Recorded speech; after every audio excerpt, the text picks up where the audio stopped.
Inilabas ng Department of Education ang gabay sa paggamit ng alternate uniform ng mga teaching at non-teaching personnel. Samantala, ipinatutupad na rin ang shortened period ng ilang klase sa ilang eskwelahan sa Batangas City ayon sa kagawaran. Ang detalye sa live report ni Paul Hernandez. Paul? Ace, patungkol doon sa shortened period, nagsisimula yung klase ng alas 6 o alas 6:30 ng umaga at matatapos yan ng 11:30 hanggang 12 noon.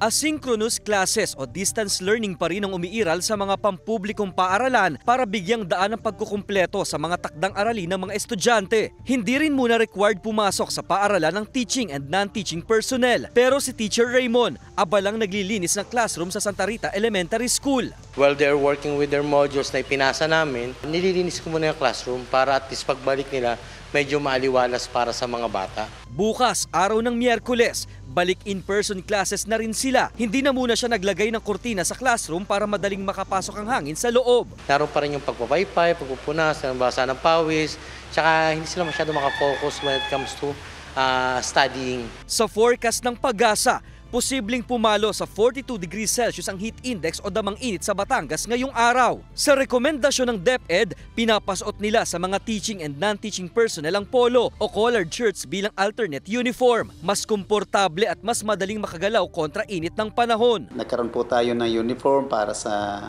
Brigada Eskwela. Meron ginagamit tayo doon sa ating early, yung opening of classes.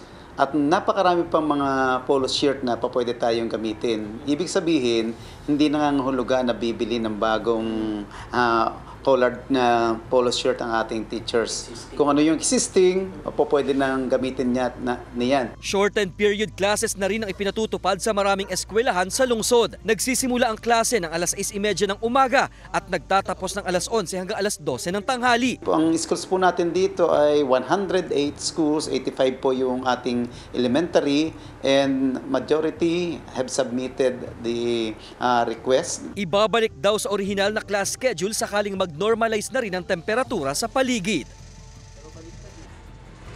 Samantala, Ace, na ibahagi sa atin ng DepEd Batangas City na wala pa namang kaso na napapaulit sa kanila ng heat stroke. Ang tagubili nila sa mga estudyante, ugaliing uminom ng tubig at umiwas na magbabad sa arawan.